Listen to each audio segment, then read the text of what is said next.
You show your ID to collect a parcel at the post office, so why shouldn't you have to show it to vote in an election that could fundamentally change the course of our country?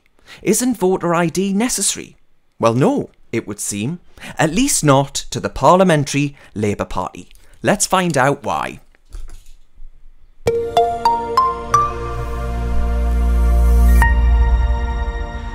Now, the left and a few others have got their knickers in a well and truly twisted over the latest Queen's speech. Her Majesty the Queen read out the government's agenda for this session of Parliament, in which Boris Johnson planned to make Britons display photographic identification to vote. The Queen's speech proposal includes plans for free ID cards for voters that need them. Now, voter ID works. In 1985, voter ID was made a requirement in Northern Ireland by the Thatcher government. It led to a decline in impersonation fraud, which is pretending to be someone else, but some of it still carried on, using a fake ID. So in 2002, the law was changed by the then Blair government to make photo ID mandatory.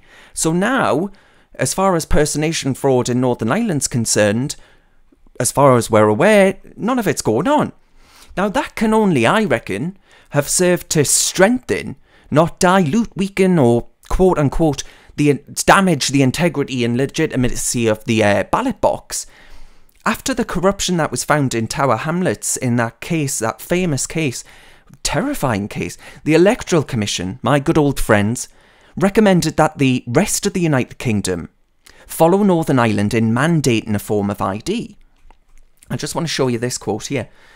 So it says, people who voted in polling stations in the pilot scheme and therefore experienced the process of showing identification were more confident in the security of the voting system than voters in those areas.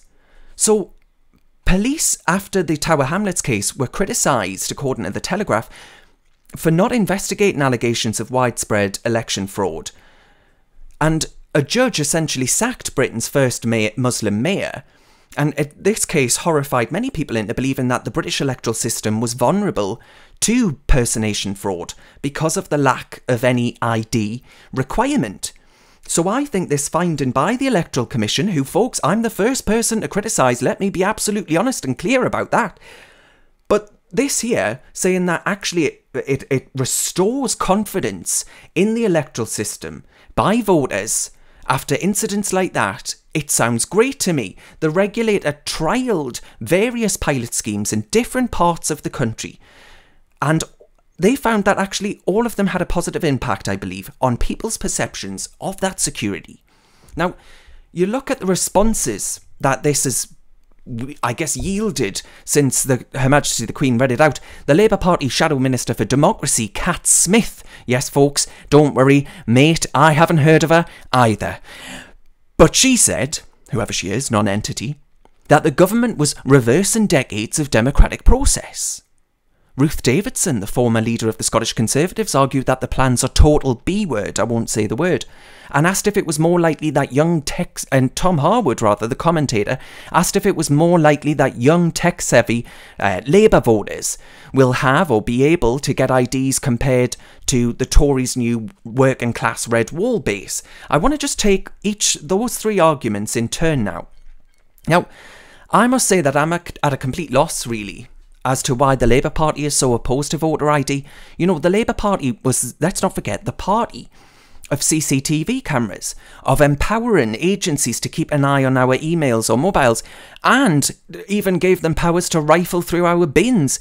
There was a famous council incident. So why are they so opposed to showing a bit of ID at a polling station?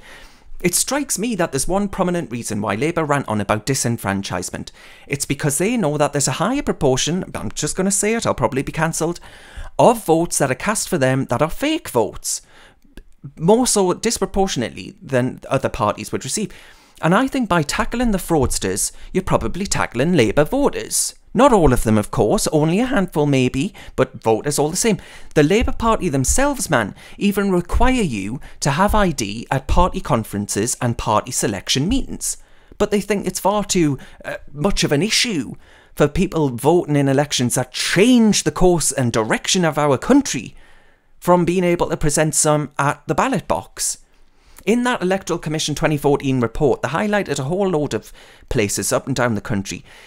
And those where they found voter fraud to be an issue, guess what they all had in common? Almost, a great many of them were Labour Party strongholds. And the Labour Party's Jeremy Corbyn then argued, well, voter ID plans are discriminatory and would disproportionately affect ethnic minorities. And I'm sorry, but that strikes me as a really patronising argument. And I dare say that a potentially racist argument. This idea that ethnic minorities are somehow unable to get themselves a free ID from the council. Once again, the so-called anti-racist folks seem to be the ones making the racist arguments. And then Ruth Davidson's comment that it's the B word. Well, I think it's highly disappointing actually for a so-called Conservative Party politician to say something like that.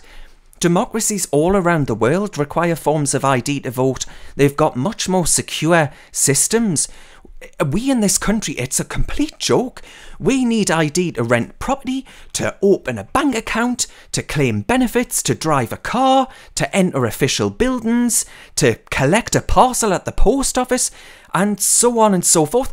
Why on earth is it ridiculous to ensure that we protect the integrity of the voting system that our ancestors fought and died for? That right, that fundamental human right. You know, my granddad served in 1952 in Korea, fighting against the tyranny of the North, the communist tyranny in the North, in which they wouldn't have had free and fair elections. That given up 2 years of his life, he obviously survived, thank God, but given up 2 years of his life to fight for that right that this country stands for, I think it's important that we tighten and secure our ballot box and the integrity of it. And look, as far as Tom Harwood's concerned, I think he's a good commentator, but I really do think that argument smacks of condescension to ask if the Conservative Party's new voters will struggle to obtain ID. You don't have to be sodden Mark Zuckerberg of Facebook to go to the council for an ID. Voters in places like up here in County Durham are also much more likely to have other forms of ID, such as driving licences or bus passes. So it's a total non-point, and actually gonna be honest here, a patronising non-point at that, I'm afraid to say. So I think to end, folks, I probably haven't addressed the obvious elephant in the room, which is postal voting.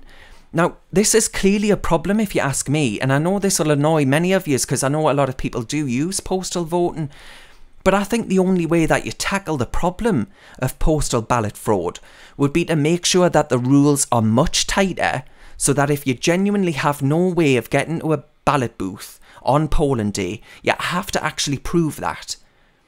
And if you cannot, you still get a postal ballot. But if you cannot prove that there's no way between the hours of 7 o'clock in the morning to 10 o'clock at night that you cannot get to your local polling station, then, you know, tough titties.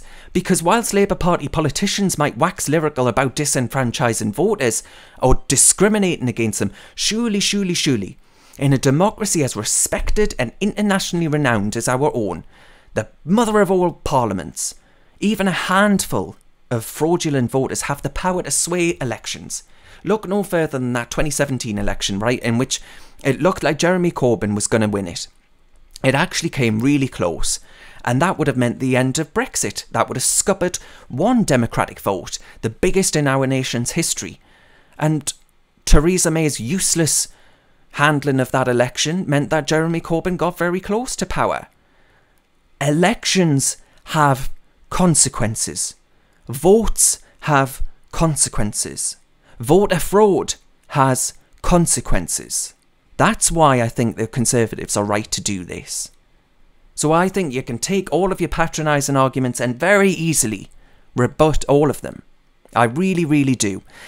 Let me know in the comment section what you reckon. Are you supportive of these moves? Do you reckon the Tories have got this right? Or are you with the Labour Party and others in suggesting that actually it's a disproportionate measure that we shouldn't be doing? Let us know. I'll see you next time. Reasoned relies upon grassroots donations from people like yourself that want us to continue producing our high quality, free thinking content. So please do consider clicking the link and donating, no matter how big, no matter how small, because it really does ensure that we can keep on keeping on.